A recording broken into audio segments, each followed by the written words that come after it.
미국의 건설 현장엔 프리베일링 웨이지, 우리 말로 하면은 적정 임금이란 제도가 있습니다. 공공 건설 사업의 경우 미국 정부가 목수 임금은 얼마, 또 철근공 임금은 얼마 등등으로 아예 임금을 법으로 정해놓고 있습니다. 어느 나라건 건설 현장은 힘없는 계층이 몰리는 마지막 노동시장이라 이걸 시장에 맡기면 임금이 깎여나가게 마련입니다. 미국 정부는 그래서 건설 노동자들의 생활이 가능하도록 적정한 임금을 법으로 정해놓았고 열심히 일하면 중산층 생활이 가능하다고 미국 건설 노동자들이 믿는 것도 바로 이 때문입니다. 미국 건설협회는 이 제도를 좀 폐지시켜달라고 매년 요구하고 있습니다. 그렇지만은 적정임금 제도는 지금 80년 넘게 미국에서 유지되고 있습니다. 어제 국회 간담회에서 성일종 국민의힘 정책위 의장은 이 건설 노동자들의 인건비 관리를 제대로 해야만 국민들이 싼 값에 아파트를 살 수 있다라고 밝혔습니다. 인플레로 이 시멘트와 철근 같은 원자재 가격이 올라가는 건 우리가 통제할 수 없지만 인건비는 관리하고 통제돼야 한다라고도 말했습니다. 건설 현장에 지금 내국인 노동자들이 점점 사라지는 건 물론 힘들고 위험해서기도 하지만은 일한 만큼 임금이 보장되지 않기 때문입니다. 어제 열린 이 국회 간담회 명칭이 공정과 상식이 바로 선 건설 현장을 위한 규제 개혁이었습니다. 어떤 계층을 위한 공정과 상식인지 다시 한번 잘 살펴보기 바랍니다. 네, 경제와 정의를 다잡는 홍반장, 저는 KBS 기자 홍사원입니다. 홍사원의 경제쇼 출발하겠습니다. 유튜브 오늘도 함께 갑시다.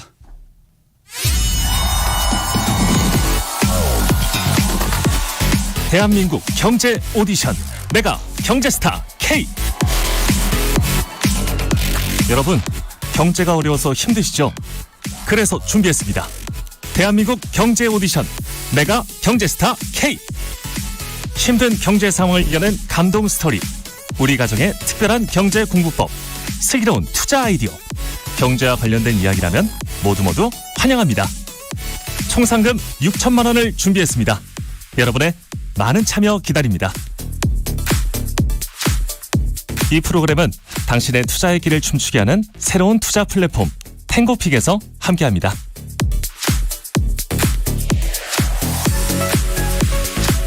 네, 내가 경제스타 K 12월 9일까지 사연 받고 있습니다. 사연은 홍사원의 경제쇼 홈페이지에 올려주시면 되고요. 자, 아세안과 G20 정상회의 끝났습니다. 미국과 일본 또 중국과 정상회담 있었는데 경제적으로 어떤 의제들이 좀 오고 갔는지 자세히 분석해 보겠습니다. 최준영 법무법인 율촌 전문위원 나오셨습니다. 안녕하세요. 네, 안녕하세요. 윤석열 대통령이 동남아 순방에서 한미, 한일, 또 한미일, 한중 정상회담 연쇄적으로 좀 진행했습니다. 많은 이야기 오고 갔는데 일단 전체적으로 평가 좀 어떻게 보고 계신지. 뭐 평가라는 것들은 이제 각자의 관점이 이제 다 담겨 있을 텐데 예. 제가 생각했을 때는 이제 제3자 입장에서 이 여러 가지 일련의 회담을 쭉 지켜본 사람이 있다면 이제 아마 이제 한국이 어떻게 보면은 그동안의 모호성에서 좀 예. 벗어나서 노선을 분명히 이제 하고 있는 거 아닌가. 분명히. 예, 그렇게 이제 볼 수 있을 것 같아요.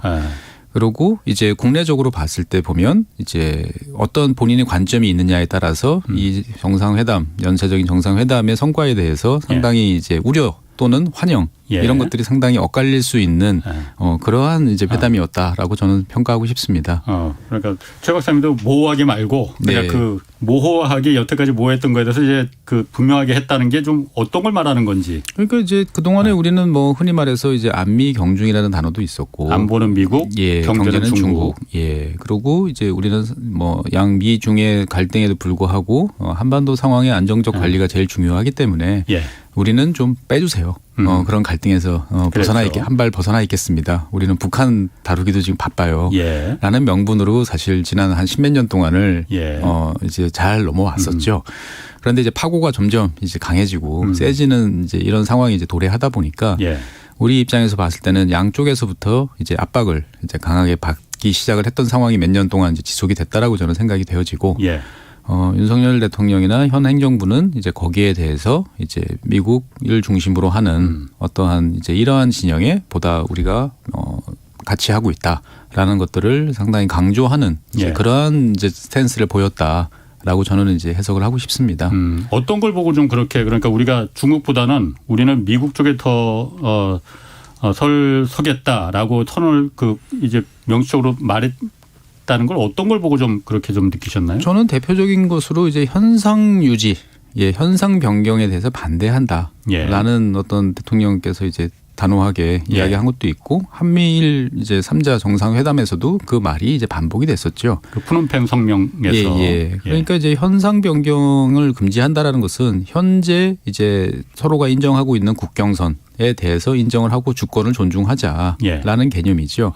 그러니까 우리가 러시아에 대해서 우크라이나 러시아 전쟁에서 비판하는 게 힘으로 국경선을 일방적으로 변경하려고 한다라는 거였잖아요. 그러니까 아시아에서도 똑같은 논리가 이제 적용이 되는 거죠. 그러니까 즉 돌려서 말했지만 대만에 대해서 어떻게 보면 이제 그런 식으로 가는 것은 적절치 않다. 무력을 수반한 이런 것들은 이제 바람직하지 않다라고 이제 밝힌 것은 어떻게 보면 이제 중국의 어떤 여러 가지 최근에 보여줬던 행보에 대해서 이제 원칙적으로 바람직하지 않다라고 이제 이야기를 했던 것이고 거기에 대해서 이제 한국이나 미국이나 이제 일본 모두가 이제 현상 변경 무력에 따른 그런 거에 대해서는 이제 곤란하다라고 이제 이야기를 했잖아요. 그러니까 그 말은 밖에서 제3자가 누가 봤을 때 보면 그러면 뭐 대충 이렇게 같이 가겠다라는 이제 의지를 보다 명확히 보여준 것이 아닌가. 그리고 이제 세 나라는 이제 계속 뭐 한꺼번에 발표한 건 아니지만 순차적으로 이제 인도 태평양이라는 이제 공간 범위 내에서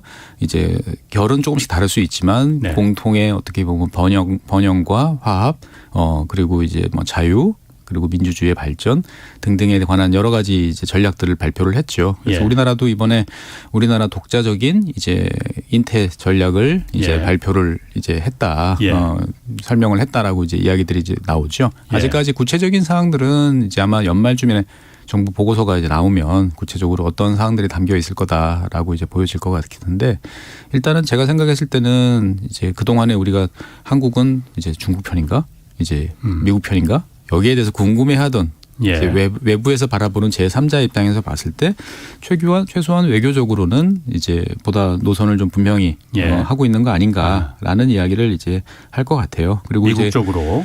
그렇죠. 그리고 이제 그거와 관련돼서 뭐 경제 안보라든지 공급망이라든지 과학기술이라든지 기타 등등 어떻게 보면 우리가 저게 뭐가 중요해라고 생각하는 아이템들이 있지만 사실은 그게 다 쌓이는 거거든요. 그런 것들과 관련된 여러 가지 결정이나 판단에 있어서 이제 같이 길을 가고 머리를 맞대고 논의를 해보겠다라고 이야기를 이제 한 거죠. 그 말은 이제 앞으로 이제 그 한미일 세 나라가 이제 중요하게 생각하는 여러 과제에 대해서 긴밀하게 논의하겠다. 안보와 경제를 다. 그렇죠. 그렇게 저는 이제 생각이 되어집니다. 그 인도 태평양 전략이라는 게 이번에 그러니까 한국판 인도 태평양 전략이라고 했는데 뭐 아직 뭐 구체적으로 내용이 발표되진 않지만 지금은 뭐 비전이라든지 뭐 원칙이라든지 하는 정도 이제 수준인데 제가 생각했을 땐 그런 것 같아요. 이제 그러니까 뭔가 이제 아시아 그리고 이제 태평양과 인도 양을 이제 연결하는 이 넓은 이제 이 해양 지역을 중심으로 해서 뭔가 자유로운 항행 그다음에 그 강제적인 무력에 의한 어떤 현상 변경 반대 그리고 서로 협력을 통한 뭐 공존과 발전 어떻게 하나하나씩 보면 너무 당연한 뭐 이야기 같지만 가만히 이제 들여다 보면 그러면 그거에 대해서 반대하는 세력이 있다라는 이야기죠. 이제 보면은 중국이지. 그렇죠. 그러니까 이제 거기에 대해서 이제 공동의 가치를 어떻게 보면 자유라는 그리고 이제 번영이라는 현실적인 어떤 그러한 가치를 들고 이제 함께 할 세력들을 이제 찾아 나서고 있는 게 이제 미국이고 이제 일본이잖아요. 거기에 대해서 우리도 이제 같이 가겠다. 그런데 그게 이제 똑같을 수는 없죠. 각국 입장이 다를 수밖에 없으니까. 그러면 이제 우리가 그러면 뭐가 같고 뭐가 다른지에 대해서는 조금 더 시간이 지나고 나서야 이제 아마 결이 나올 것 같아요. 아직 현재까지 나온 뭐 언론 보도나 이렇게 나온 바로는 이제 좀 모호한 이제 그런 면들이 있긴 하지만 어쨌거나 처음으로 이제 우리가 인태라는 인도 태평양이라는 이제 공식적인 그런 프레임을 이제 같이 공유를 한다는 것을 밝혔고 이제 강론에서는 조금씩 차이가 있겠지만 총론적으로 봤을 때 보면은 우리도 그 틀에 그 프레임을 같이 공유한다라고 하는 것은 세상을 바라보는 시각 그리고 거기에 대해서 어떻게 대응할 건지에 대한 이제 입장 이런 것들이 이제 같이 간다라는 것들을 밝혀준 게 이번 회담의 이제 전체적인 흐름이 아니었을까 그렇게 생각이 됩니다. 제가 사실 뭐 이런 외교나 이런 거 잘 모르지만은 제가 이번 그 쭉 정상회담들 여러 차례 이제 그 이어지는 거 보고 팔로우업하면서 보니까 사실 그 한국판 인태 전략이 저는 사실 가장 눈에 들어오더라고요. 네네. 사실 인도 태평양 전략이라는 게 원래 이제 일본에서 이제 아베 정권 시절에 이제 등장해서 네네. 인도와 태평양 중심으로 해서 결국 왜 중국을 고립시키자는 거잖아요. 거기에 이제 미국이 이제 합세를 한 거고. 그렇게 볼 수도 있고 여러 가지 맥락이 사실 섞여 있는 것 같아요. 제가 생각했을 때는 이제 중국에 대한 견제 그리고 다른 한편으로 보면 이제 미국이 어떻게 보면은 이제 이게 서태평양 이제 골치 아파. 이제 오바마 대통령 시절에 뭐 말은 아시아 피봇이라고 하지만 별로 하는 거 없이 이거 현실적으로 우리가 이 태평양 여기까지 고려하는 게 너무 어렵지 않을까라고 이제 어떻게 보면 망설이던 차에 이제 일본 입장에서 보면 이제 제안을 한 거죠. 당신이 태평양 따로 인도양 따로라는 프레임을 벗어나라. 이 바다는 다 하나로 연결돼 있고 실제로 이 바다 위에서 벌어지는 많은 국가들은 어떻게 보면은 민주주의와 자유라는 가치에 대해서 염원하고 갈구하는 많은 지역들이 있지 않냐. 이러한 세력들을 우리가 그냥 방치하고 내버려 두면 안 되지 않냐. 미국은 미국의 롤이 있고 일본은 일본의 롤이 있는데 우리의 전략적인 관점과 목표가 대충 같다고 볼 수 있지 않느냐. 그러면 공식적으로 이것을 우리가 하나의 전략으로 채택을 해서 나가보자. 협력을 강화하자라는 어떻게 보면은 이제 태평양이라는 그 공간적 범위를 이제 인도양으로 이제 확대를 함으로써 이제 보다 광범위하게 이제 바라보는 것이죠. 그러니까 어떻게 보면 여러 가지 이제 뭐 평가들이 엇갈릴 수 있겠지만 저는 그걸 보면서 느꼈던 게 일본이 안 죽었구나. 일본의 어떤 프레임, 이 넓은 공간을 바라보는 어떤 공간적인 감각, 그리고 그것들을 제한하는 이제 형태 이런 것들을 보면 수일기에 상당히 능숙하고 거기에 대해서 사람들의 뭔가 마음을 이제 움직일 수 있는 특히 이제 최대 파트너인 미국이 뭘 원하는지, 미국이 어떤 이야기를 들었을 때 이제 그래 해봅시다라는 이야기를 할 것인지에 대해서 아마 잘 알고 있는 나라구나 역시 이런 생각을 참 많이 했습니다. 일본이 그 수일기가 그 통한 거는 미국이 그리고 오바마 때는 관심 없었거든요. 인도태평양 전략이라는 거. 그런데 갑자기 트럼프 대통령 되면서 미국, 일본의 그 인도태평양 전략을 받아들였잖아요. 그거는 상대가 중국이라는 목표가 확실해졌기 때문에 그런 거였거든요. 물론 그렇죠. 물론 그래서 지금 거기서 항행의 자유 뭐 이런 내세우는 거는 표면적인 이유고 실제적인 목적은 인도와 태평양 지역을 중심으로 거기면 이제 중국을 삥 둘러싸는 거 아닙니까? 그렇죠. 중국을 고립시키자, 배제시키자라는 목적이 통했기 때문에 그 부분이 이제 미국이 받아들인 거고 전략으로 이제 세운 거잖아요. 그러니까 이제 다른 한편으로 보면 이제 중국이 공세적으로 계속 나오잖아요. 이제 연안 지역에서 제1도련, 제2도련도 있고 최근에 이제 지난 여기 프로그램에서 말씀드렸던 것 같은데 뭐 솔로몬 제도에 대한 이제 여러 가지 이런 그러니까 이제 중국의 확장적인 어떤 성격들이 노골화되고 나오니까 거기에 대한 이제 카운터 이제 대응 형태로서 이제 가는데 그거를 중국을 그냥 막자라는 이제 그런 수준에서 좀 더 나갔죠. 제가 생각했을 때는. 그러면서 이제 어떻게 보면은 미국이라는 세계 최강국의 이제 국제적인 글로벌 전략에 이제 인도 태평양이라는 단어가 이제 빠지지 않고 들어오잖아요. 대통령은 트럼프에서 바이든으로 바뀌었지만 그 기조는 이제 그대로 유지되고 상대가 있고. 중국인 건 뭐 계속 이어지는 거니까. 그렇죠. 그러니까 이제 중국 입장에서 봤을 때도 어떻게 보면 그 동안에는 이제 상대방의 틈을 파고들어서 이제 뭔가를 해볼 여지들이 많았는데 아마 이런 식으로 계속하면 이제 뭔가 이제 전선이 보다 분명해지고 이제 옥죄려고 하는 것들이 이제 구체적으로 이제 느껴지겠죠. 이제 여기서 중국이 이제 어떤 식으로 이제 대응할지가 또 향후 또 몇 년 동안 이제 여러 가지 복잡한 이제 뭐 수싸움 내지 이제 중국의 변화 그리고 거기에 따른 또 다른 지역들 변화들이 또 이어질 것 같습니다. 그래서 제가 이번에 한중 정상회담이 마지막 날이 있었잖아요. 네네. 그때 저는 그때가 가장 궁금했었거든요. 왜냐하면 이번에 대통령이 윤석열 대통령이 첫날 인도태평양 전략을 한국판 인도태평양 전략을 선언했단 말이에요. 전략이란 말입니다. 전략. 그런데 사실 일본에서는 아베 정권에는 처음에는 이제 그 인도태평양 전략을 이제 세웠을 때 전략이라는 단어를 쓰다가 일본 외무성에서는 공식적으로 지금은 전략이란 말을 빼버렸거든요. 다. 왜냐하면 전략이란 말이 군사적인 그 의미를 담고 있기 때문에 중국에 대한 군사적인 그렇게까지 적대시할 필요는 없을 것 같다라고 해서 일본도 그냥 뭐라고 그래 자유롭고 열린 인도태평양 이렇게 외무성에는 공식 그 입장이 바뀌었어요. 그런데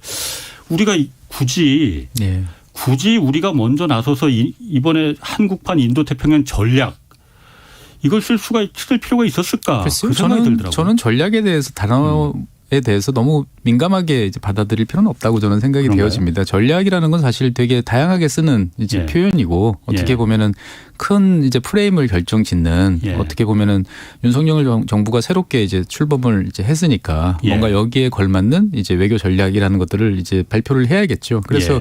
우리가 사실 외교에 보면은 되게 그 여러 가지 단어들을 많이 쓰잖아요. 뭐 신남방 뭐 전략 뭐 예, 이런 것도 많이 예, 썼었고 그러니까 일상적으로 잘 쓰던 단어라고 저는 생각이 돼요. 근데 이제 뭐 신남방도 전략이라고 전략이라고 다 했었나? 했었죠. 보면은 예. 우리 그러니까 공식 용어가 전략이었나요? 그렇습니다. 보면 정책 아니었고? 정책은 아닙니다. 보면은 그러니까 제가 생각하기에 꼭 이제 군사적인 그거를 의미만 군사적인 아니구나. 의미를 이제 강조를 하고 싶으면 이제 뭐 하든 안 하든 어차피 국가의 외교 전략이라는 것들은 안보와 떼놓고 생각할 수는 또 없지 않습니까? 이제 물론이죠. 예. 그러니까 당연히 이제 그 속에 여러 가지가 이제 포함이 될 수밖에 저는 없고 예.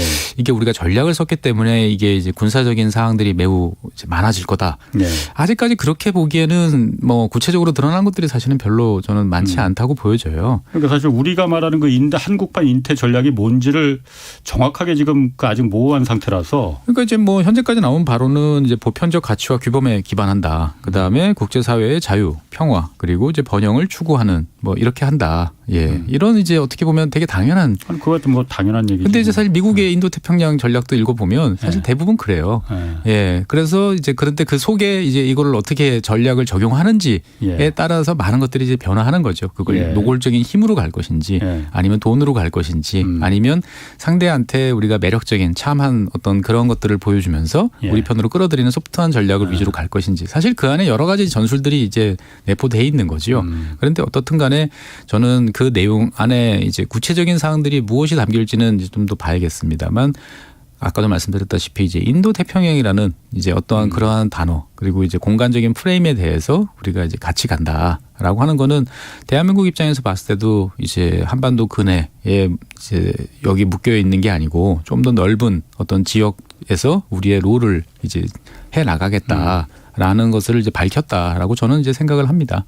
왜냐하면 그 처음에 그 이제 시진핑 주석하고 윤석열 대통령이 이제 처음 만날 때 그 장면을 제가 이제 화면에서 보니까 윤석열 대통령은 물론 정상회담이니까 당연히 환하게 웃죠. 환하게 웃는데 시진핑 주석은 웃지를 않더라고요. 그래서 시진핑 주석은 잘 안 웃어요. 원래 안 웃죠. 예, 십몇 년 동안 봐도 그렇게 화창하게 웃은 경우가 푸틴 대통령하고 만남 때 몇 번 있었던 거를 제외하고 나면 원래 안 웃었었나?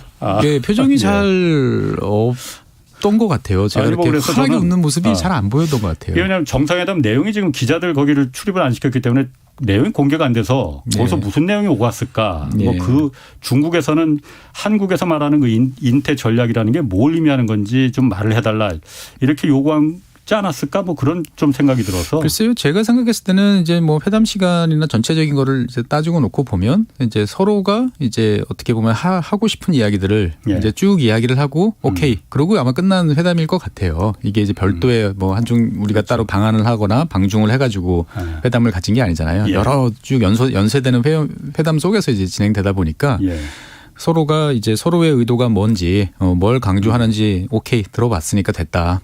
세부적인 사항들은 이제 단계적으로 논의해보자 정도고 그러한 것들이 이제 어떻게 보면은 우리나라 외교부가 대한민국 외교부가 밝힌 사항들하고 그다음에 중국 외교부가 이제 밝힌 사항들하고 포인트들이 이제 사실 좀 많이 다르잖아요. 뭐 우리 같은 경우는 이제 뭐 적절한 시기에 뭐 방안을 이제 초청을 했다라는 이야기도 이제 들어왔는데 중국은 대한민국 대통령이 그런 이야기 했다는 것 자체를 밝히지 않거든요. 예. 그러니까 서로가 이제 어떻게 보면 뭐 어떤 입장인지를 그런 데서 잘 드러난다고 보여지고 중국은 기본적으로 봤을 때 이제 한국과 중국의 어떤 대등한 관계에서 뭔가를 논의를 하고 그런 거에 대해서 이야기를 한다기보다 한국을 자꾸 제가 느끼기에는 이제 미국의 종속적인 어떤 이제 우리보다 분명히 한 티어가 미치다라는 것들을 이제 계속 보여주려고 하는 것 같아요. 그런 식의 이제 외교적인 의도를 통해서.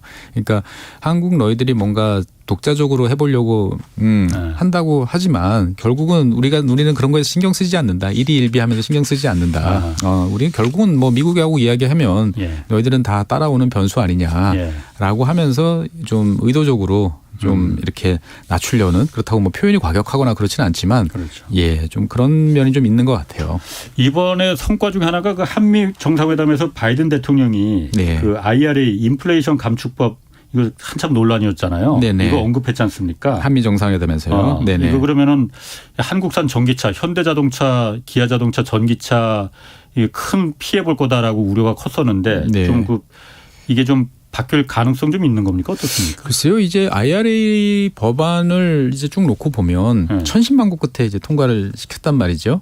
네. 이제 그 의회에서. 예, 의회에서 정말 천신만고 끝에 조맨치 이제 그렇지. 그 상원 의원 때문에 정말 바이든 행정부 입장에서 봤을 때는 온갖 수모를 겪으면서 이제 통과를 액수도 시켰는데 크게 줄었고. 액수도 크게 줄었고 들어달라는 거 다 들어주고 예. 했는데 이거를 사실 법 내용을 보고 있으면 되게 구체적인 사항들이 많단 말이죠. 예. 우리 뭐 적당히 이제 어떻게 다른 규정에서 언급하고 넘어가는 게 아니고 숫자도 박아놓고 여러 가지를 다 법에서 했기 때문에 이거를 바꾸려고 그러면 큰 정치적 판단과 사실은 이제 의회 내부적으로 봤을 때 이것 그래 좀 문제점이 많은 것 같다. 동의가 이제 있어야 될 것 같은데 제가 생각했을 때는 일단은 미국 행정부 바이든 행정부는 이게 뭔가 좀 이제 우리가 꼼꼼하게 못 챙긴 면들이 있다라는 것들을 일단은 인식은 하는 것 같아요. 그리고 거기에 대해서도 이제 밝히고 그런데 문제가 있는 것 같긴 한데 뾰족한 지금 방법은 사실 잘 없다. 그러니까 일단 이야기해보자. 어떤 상황이 있는지. 바이든 대통령이 말한 게 그거예요? 그러니까 이제 계속 커뮤니케이션을 하고 있고 우리의 의도를 잘 알고 있고 어떠한 솔루션이 있을지에 대해서 한국의 우려를 잘 알고 있으니까 계속 이야기를 해보자. 근데 이제 우리가 이야기하는 것처럼 이거 뭐 그럼 3년간 유예하든지 이 규정을 바꿔주세요. 라고 하면은 그렇다고 미국 대통령이 거기에 대해서 그렇게 하겠습니다라고 말할 수는 없는 거잖아요. 기본적으로 그렇죠. 그건 의회의 이제 상황이니까. 그러다 보니까 이제 미국 의회에서 최근에 상원 하원에서 이제 거의 동시적으로 이제 이 유예에 관한 3년간 유예시켜준다는 이제 한국 자동차만 그런 건 아니죠. 모든 IRA 법을 그렇게 유예시켜주자는 거. 그렇죠. 그러니까 이제 여러 가지 우려들이 많고 이제 한국도 그렇고 이제 뭐 특히 유럽에서도 여러 가지 반발들이 많으니까 전체적인 상황을 봤을 때 그리고 미국도 이게 좀 상황이 돼야 되지 않겠냐. 여기에 대해서 당장 시행한다고 그랬을 때 오히려 전기차 보조금 받는 애들도 줄어들고 오히려 목표 달성에 있어서 좀 차질이 빚어질 수도 있지 않겠냐. 그러니까 현실적인 판단을 했을 때 우리가 이제 의도는 밝혔으니까 조금 준비할 시간을 주는 게 맞지 않느냐라는 생각에서 이제 발의를 이제 했던 것 같고. 2025년부터 적용하자고. 그렇죠. 근데 이제 묘하게 이제 발의한 두 의원이 다 이제 한국 자동차 회사들이 이제 있는 조지아라든지 뭐 이런 주 소속이세요. 보면. 엘라바마하고. 그러니까 저는 IRA에 대해서 한국이 우려하는 거를 잘 알고 있어. 우리도 여러 가지로 어떤 방법이 있는지를 볼게. 그런데 이거를 너희들이 원하는 방식으로 그렇게 하기는 상당히 쉽지 않아. 라는 어떤 뉘앙스 정도일 것 같아요. 그러니까 우리도 알고 있고 고민하고 있을 테니까 우리 잘 들어주고 있어. 정도 수준이지 이거를 가지고 IRA를 만약에 뭐 어떻게 하겠다 단기간적으로 변화가 될까 저 생각했을 때는 이제 뭐 미국 의회 분위기를 좀 봐야 될 것 같습니다. 중간 선거도 치르고 났으니까 지금 국내 선거에도 기대를 많이 하고 있던데 그러니까 이제 국내에서는 되면 좋죠. 물론 당연히 그렇죠. 되면 좋은데 이제 그게 잘 안 되는 상황을 대비해서 여러 가지 이제 우회 경로들을 이제 요청을 하고 있죠. 뭐 이를테면 승용차에 대해서 이제 적용되는 그러니까 개인이 사용하는 어떤 그런 차하고 상업용 자동차, 상업용 전기 자동차하고 또 약간의 또 차이들이 있거든요. 그러면 이제 상업용 자동차의 범주를 좀 넓혀달라. 그건 얼마든지 해석의 여지가 있으니까. 그럼 단기 렌터카라든지 뭐 이런 것까지 들어가면 결국 똑같은 승용차지만 거기에 포함되면 그래도 이런 규정에서 좀 빠져서 뭔가 우리가 보조금을 받을 수 있는 경로가 있으니까 피해를 최소화하는 정도로 가보자. 라는 이제 우리도 이제 그런 대안들 옵션들을 이제 계속 제시를 지금 하고 있거든요. 보면은. 그러니까 이제 이 IRA라는 거에 대해서 문제점들은 인식, 합의해서 뭔가 문제가 있고 미국도 사실은 너무 셌나? 라는 생각이 있는 거죠. 그런데 우리는 지금 우리가 할 말은 할 만큼 다 했고 미국도 우리도 충분히 듣고 있어라고 어떻게 보면은 일단 의사 표시는 해준 거고 진짜로 이제 이것이 뭔가 돌파구를 찾아내려면 이제 EU 차원에서 뭔가 또 한바탕 이제 크게 제대로 이야기가 나와야 EU? 예. 유럽에서? 왜? 왜냐면 이제 이 EU 입장에서 봤을 때 보면 여러 가지 이제 차별적인 규정이라고 생각을 이제 하는 거죠. 그럴 때 이제 EU 입장에서 봤을 때 뭔가 이건 너무 좀 과하지 않냐. 그러면 우리도 똑같이 한다. 사실 EU도 지금 똑같이 하겠다라고 지금 이야기를 계속 하는데 그렇게 따지면 이제 미국 자동차 업계나 여러 업계들도 이제 따져 보겠죠. 이게 이제 우리한테 맞는 건가. 이 어느 카드가 더 나은 건가 이걸 잠시 미국 자동차들이나 뭐 포드나 GM 이런 데가 유럽에 많이 팔리나 보죠. 많이는 아직 뭐 전기차 이런 건 아니지만 테슬라가 제일 많이 팔리지 않습니까? 테슬라가 있구나. 테슬라가 어차피 제일 많이 팔리는 차기 때문에 뭐 그런 식으로 이제 간다. 물론 이제 거기에 대해서 유럽도 이미 이제 뭐 베를린이나 이런 곳에 이제 메가 팩토리도 건설하고 이제 하고 있기 때문에 이제 대응 준비는 돼 있다라고 볼 수는 있겠지만. 이 문제가 이제 너무 커지면 미국 입장에서 봤을 때는 지금 어차피 이제 여러 가지 챙겨야 될 대상들이 있는데 상대방이 너무 이제 괴로워하거나 반발하는 것들은 또 싫어하는 거죠. 근데 이제 일단 한국이 제일 먼저 적극적으로 이야기를 지금 하고 있는 상태고 EU도 이제 입장 정리가 이제 조만간 이제 되고 여러 가지 노력을 많이 하고 있는 것으로 알고 있어요. 그러니까 이제 그런 것들이 종합적으로 돼서 아마 이제 선거 끝났으니까 새로 이제 미국도 이제 원구성 이제 되고 나면 이제 그때쯤 논의가 좀 되지 않을까. 올해는 뭐 올해 내에서 어떤 결과가 나오기 쉽지 않을 것 같고 내년 상반기 정도에는 이제 어떻게 보면 이제 아까 뭐 발의됐던 법안에 대해서 구체적으로 논의해보자라는 움직임이 만약에 진행이 된다면 뭐 결과들이 잘 나올 것이고요. 그 유예시키자는 법안은 상원 하원 둘 다 양쪽에서 다 나왔는데 이번에 미국 중간 선거가 지금 의외로 바이든이 민주당이 대패할 줄 알았는데 신승을 했잖아요. 신승이 아니고 민주당 입장에서 봤을 때는 정말 대단한 승리를 거뒀다라고. 역전승. 역전승입니다. 뭐 이긴 거와 진배 없다. 그러니까. 분위기가 그렇잖아요. 공화당은 되게 울적한 분위기고. 아니 그러면 이게 이런 그 IRA 법안이나 이거하고는 상관없을까요? 그러니까 이제 뭐 우리나라 일각에서는 이제 공화당이 이제 대승을 하면 IRA를 뭐 철폐할 것이다. 뭐 이제 이런 기대도 하셨던 것 같아요. 그거는 아니었어요. 그거는 사실은 이제 아닌 거죠. 그러니까 이제 IRA라는 건 사실은 이제 아직 시행이 안 됐단 말이죠. 그리고 양쪽이 합의를 봐서 상당 부분 초당적으로 합의를 봐서 진행됐던 내용이기 때문에 이제 사실 설득하기 제일 힘든 게 그런 것 같아요.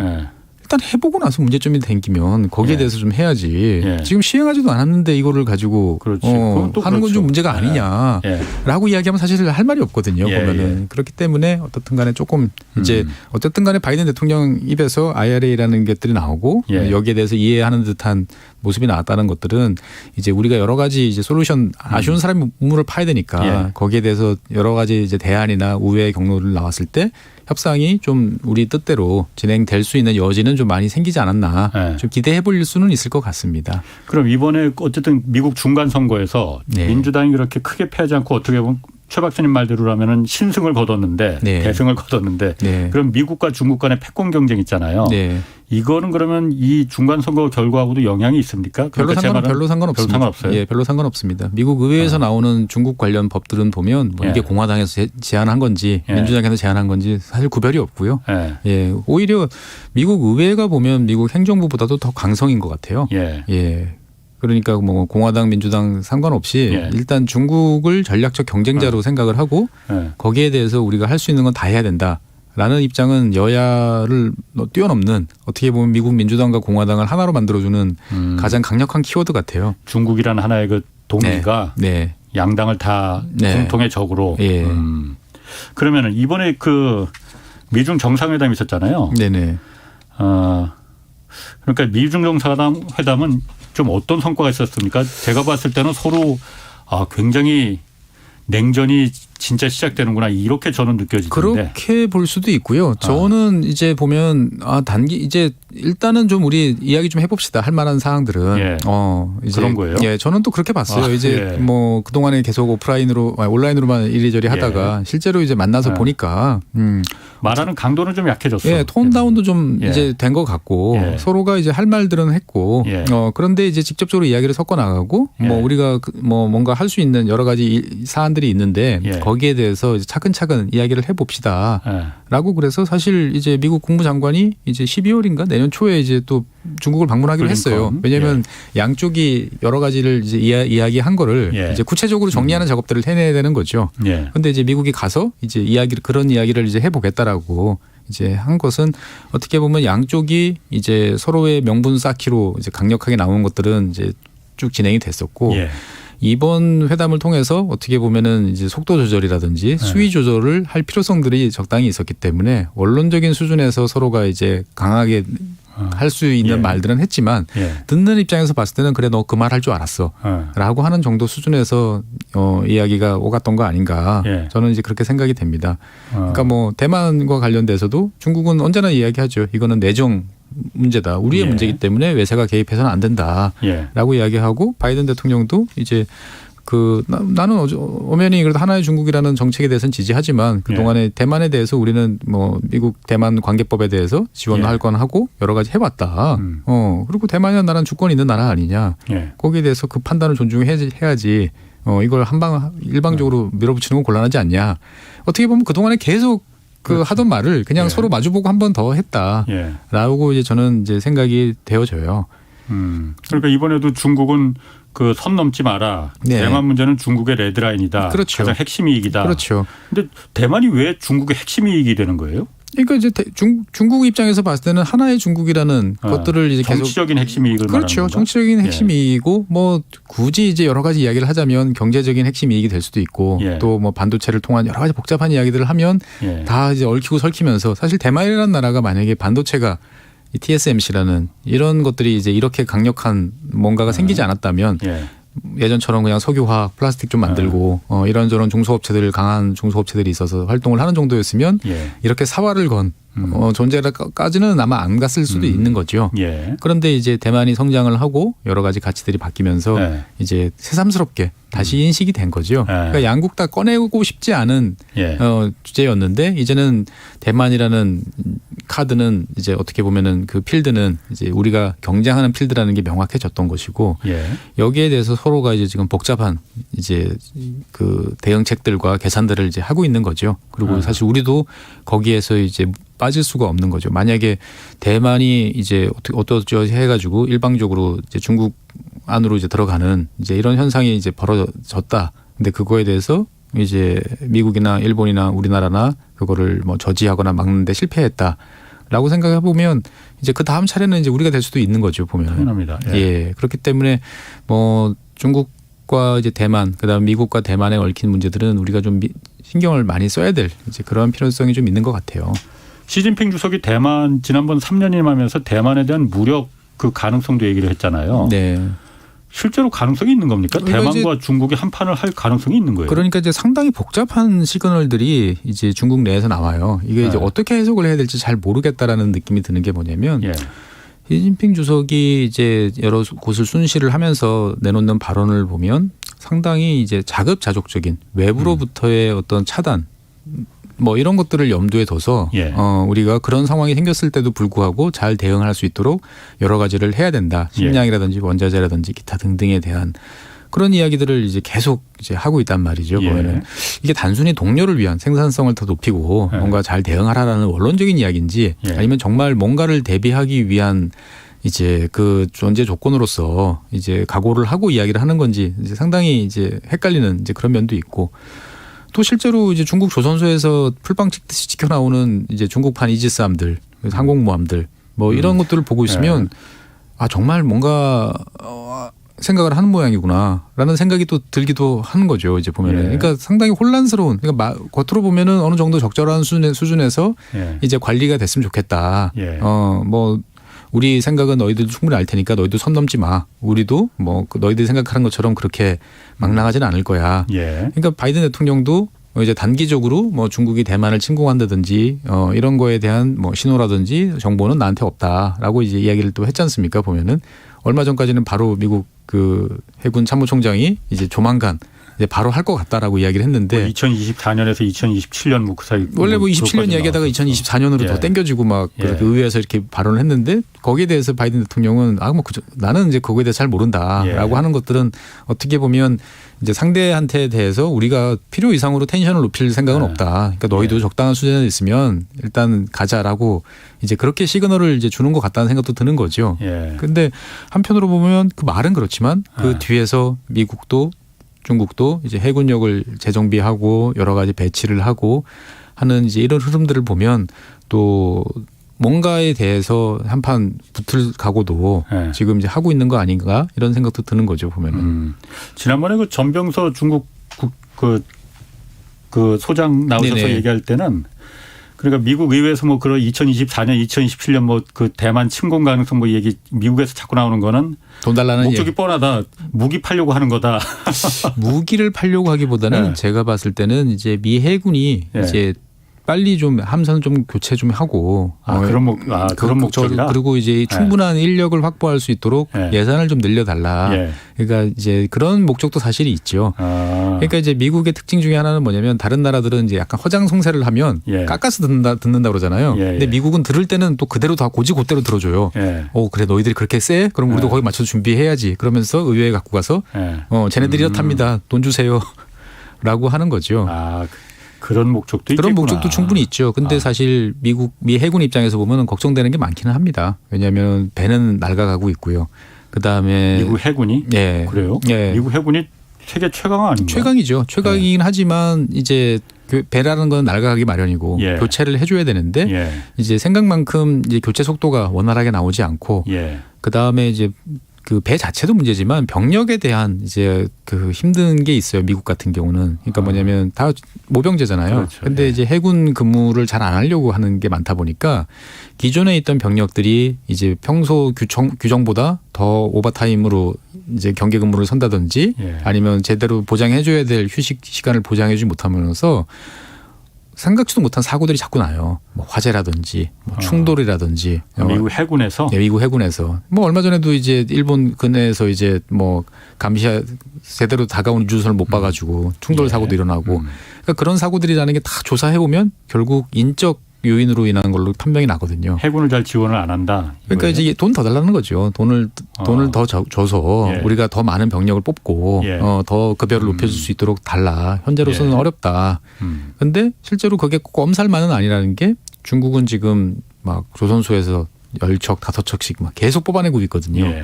그러니까 최소한 서태평양 지역에서는 2030년쯤 되면 예. 일단은 숫자상 그리고 톤수로 비교해 보면 중국이 더 위에 설 수도 이제 있는 거죠 보면은. 해군력이. 예, 그러니까 뭐 미국 전체 전 세계 항공모함이 11척이다라고 하지만 태평양 지역에 고정 배치되어 있는 거는 이제 한 척 내지 두 척 왔다 갔다 예. 하는데 중국이 이제 6척 체제로 들어가기 시작을 하면 예, 단기적으로 봤을 때 미국이 이제 몰릴 수 있는 거죠. 예. 어떤 상황이 됐을 때. 예. 그 경제 문제 관련해서 그러면은 중국하고 앞으로 그러면 물론 이번 그 미중 정상회담에서 아까 최 박사님은 한 단계 좀 톤 다운도 됐고 뭔가 좀 희망까지는 아니더라도 그게 보이면은 예. 옛날 누이 좋고 매부 좋고 하듯이 예. 미국과 중국이 다시 그런 사이로 그러지는 못할 것 같은데 네. 또 이제 그것도 여러 가지 이제 시그널들이 이제 있는 거죠 보면은. 네. 그러니까 이제 뭐 미국 입장에서 봤을 때는 최첨단 기술에 대한 통제도 강화하고 네. 반도체 관련 업체들도 빨리 철수하라고 이야기를 하죠. 예. 근데 다른 한편에서 봤을 때는 또 그 미국의 그 투자, 금융 이쪽은 또 중국 시장에 대한 또 진출에 대해서 되게 열망을 하고 있고 예. 여러 가지 또 압력도 계속 넣고 있단 말이죠. 예. 그러니까 상당히 혼란스러운 이제 시그널들이 이제 나오는데 예. 어떻든 간에 제가 봤을 땐 그렇습니다. 미국 입장에서 봤을 때 중국이 이제 모든 분야에 대해서 뭐 미국이 중국보다 앞서겠다. 이거는 예. 불가능하다. 예. 그런데 중국과 미국이 앞으로 경쟁할 수 있는 첨단 제조업 분야 한 6개 정도 분야에 대해서는 무조건 이거는 이제 격이 다르다. 여기에 대해서는 다른 규칙, 다른 방법을 통해서라도 미국이 압도적으로 가겠고 나머지 사항들에 대해서는 또 다른 방식, 다른 규칙을 적용하겠다라고 예. 이제 가는 거죠. 그러니까 뭐 중국의 공급망에서 우리가 떨어져 나가겠다. 완벽하게 이렇게 나오는 게 아니고 중국의 바이든 대통령이 이야기한 거는 중국 공급망의 신뢰성이라는 문제들을 이제 제기를 하거든요. 예. 너희들이 룰과 규정에 따라서 잘 따라온다면 우리도 거기에 대해서 갈 수 있는데 그것들을 인위적으로 이제 불공정한 반시장적 또는 이제 비시장적인 예. 조치를 일상적으로 자꾸 동원을 하면 우리도 여러 가지 조치를 취할 수밖에 없다. 예. 그러지 말자라고 예. 이제 이야기를 하지만 반면 미국도 마찬가지로 중국처럼 보조금 뭐 지불하고 IRA처럼 이제 시장과 투자를 맞바꾸는 예. 이런 제도들을 도입을 하고 있잖아요. 예. 그러니까 우리가 살아왔던 세상은 어떤 하나의 규정이 있으면 그게 처음부터 끝까지 쫙 통일돼서 적용되는 시대를 한 30년 살아왔는데 이제는 게임의 룰이 각 영역별로 다르게 적용되는 시대로 좀 접어들고 있나?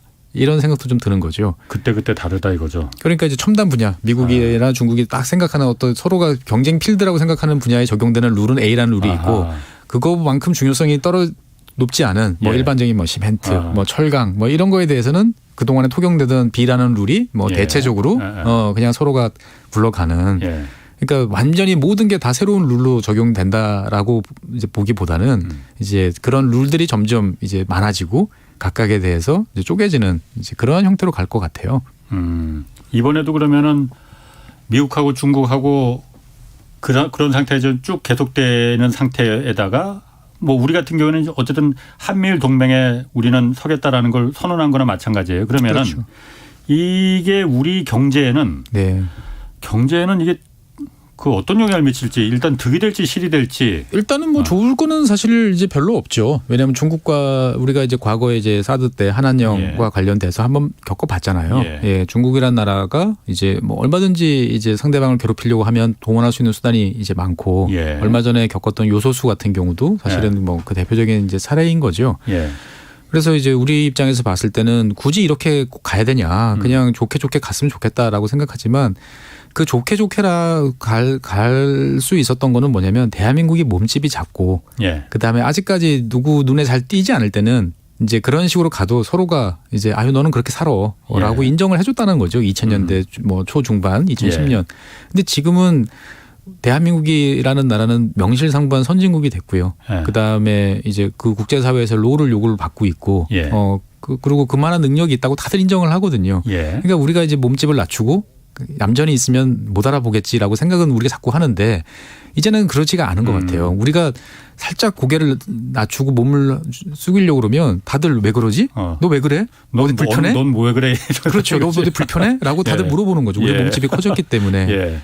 과거에는 몸집이 작았기 때문에 잘 보이지 않은 거예요. 숨어 있으면. 근데 이제는 우리 딴에는 조용히 있어라고 숨어 있지만 다 보이는 거죠. 기둥 뒤에 있어도 다 보이는 존재가 됐기 때문에 자꾸 나와서 너 생각을 밝혀 이야기를 해라고 하는 거죠. 그렇기 때문에 어떻게 보면 과거 우리가 지나왔던 그 시절을 그리워하고 행복해할 수는 있지만 그렇게 돌아갈 수는 없는 것 같아요. 이제는 새로운 룰과 이제 우리의 롤에 맞춰서 뭔가를 해야 되는 거고 다른 한편으로 보면 좀 비관적인 생각이지만 그런 생각도 듭니다. 이제 그동안 어떻게 보면 우리가 세계 어떤 나라도 누리지 못한 특혜를 많이 받고 그래서 이제 급속하게 성장을 여기까지 해왔죠.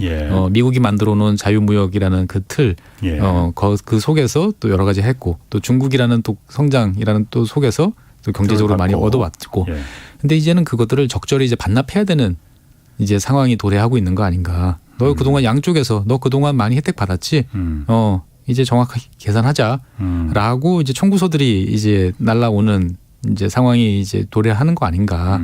근데 그거를 뭐 예전처럼 우리 똑같이 그렇게 할게요라고 했을 때 그렇게 한다고 해서 남들이 다 인정을 해주는 상황은 아니라는 거죠. 그러니까 어떻게 보면 우리 입장에서 봤을 때는 뭔가를 해야 되는데 뭐 저는 그렇게 생각합니다. 우리는 어차피 자유민주주의 국가고 그다음에 우리와 뜻을 같이 할 수 있는 뭔가 롤을 찾아야 되는 거고 한국이 일본이나 미국과 같이 뭔가 제가 움직이면 우리한테 불편할 것 같고 제국주의적 성격이 있어라고 생각하는 나라는 전혀 아니잖아요. 대한민국이.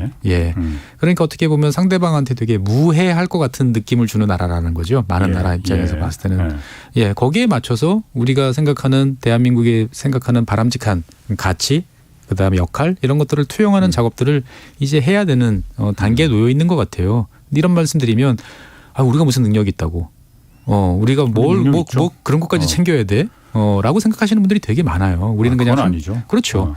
그러니까 어떻게 보면 큰 몸집에 맞는 롤을 이제 본격적으로 해서 거기에 따라서 주변 국가들이 바라보고 마음에 안 들어 내지 그거 뭐 괜찮은데 여전히 무해하구나 너는 계속 그렇게 해봐라고 할 수도 있는 거고 여태까지는 우리가 뭘 어떻게 구체적으로 액션으로 보여준 것들이 많지 않기 때문에 제가 봤을 때는 뭐 인태라고 이제 밝혀도 도대체 어떻게 할 건데 라고 한번 볼 것 같아요. 그래서 그때 나타나는 이제 모습들이 과연 이제 어떤 식으로 나타나고 그 결과들이 이제 지역적으로 봤을 때 뭔가 변화를 유발하는 것인지 아니면 그렇지 않고 또 말의 성찬으로 또 끝나는 것인지에 따라서 또 많은 것들이 또 바뀌겠죠. 보면 사실 그 중국이나 미국이나 서로 한국을 끌어들이기 위해서 굉장히 공을 들이고 있잖아요. 그렇죠. 그거 봐서는 예전에 그런 그 약했던 우리가 물론 땅덩이는 작습니다. 그렇지만 그 약소국이었던 그 대한민국은 이제 아닌 것 같다.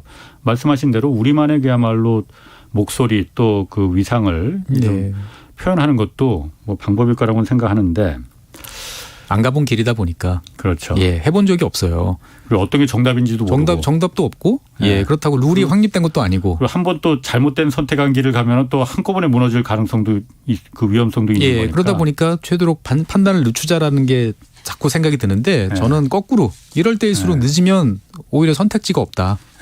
빨리 뭔가를 결정을 해서 스탠스를 밟아서 해보다가 거기서 뭔가 나타나는 결과에 대해서 수정할 기회를 받는 게 낫지. 끝까지 만약에 우리 전략적 모호성이라든지 판단을 유보하면 결국 모든 게 정리되고 나면 우리 입장에서 봤을 때는 이제 먹고 싶지 않은 약 2가지만 딱 남는 이제 그런 상황이 될 수도 있다라는 거죠. 그러니까 우리가 움직이면 거기에 맞춰서 공간이 바뀌고 판이 어느 정도는 흔들릴 수 있다라고 좀 생각을 하고 저는 좀 적극적으로 이참에 좀 시작을 했으면 좋겠어요. 알겠습니다. 뭐 하여튼 가치보다는 네. 국익, 실익이 우선이다라. 요즘 그 각 나라들 보면은 인도도 그렇고 터키도 그렇고 예전에 그 가치 뭐 이런 거는 그거보다는 철저하게 국익 우선으로 가는 거.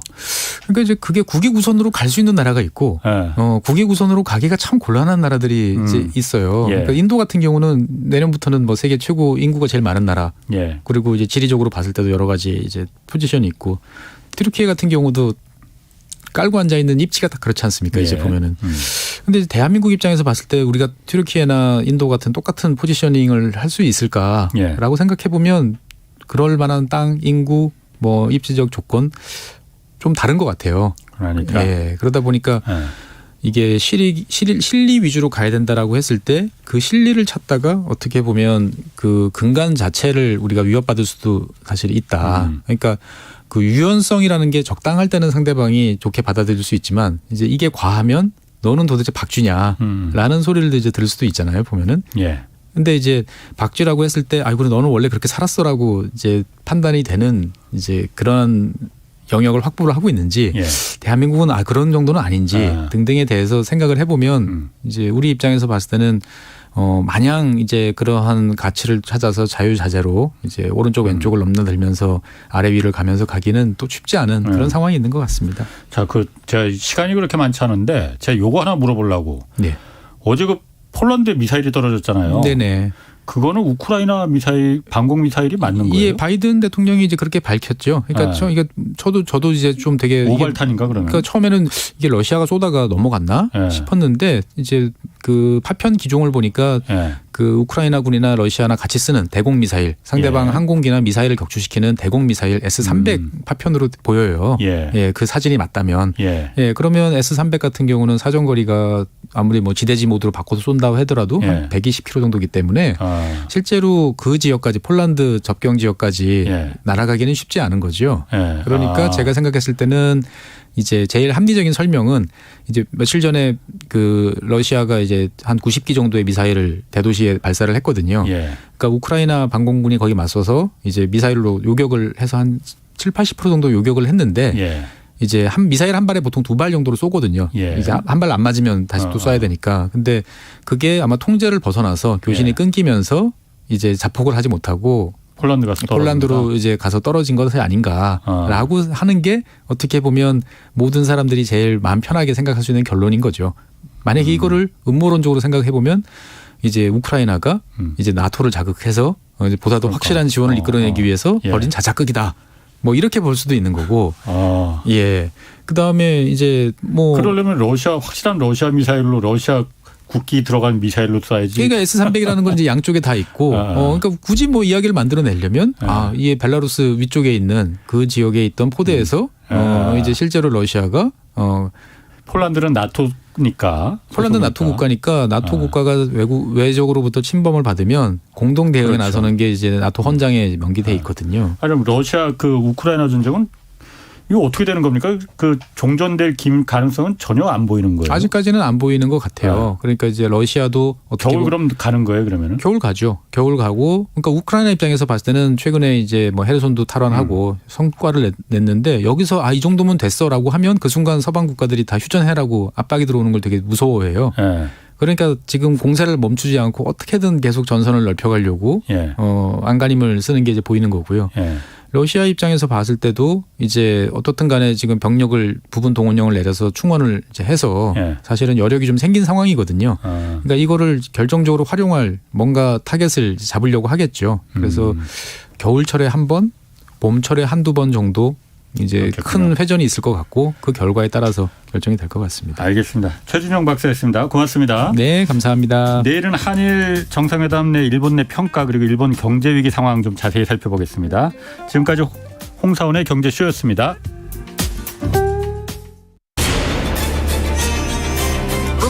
K 드라마 And the Oscar goes to Parasite. K 무비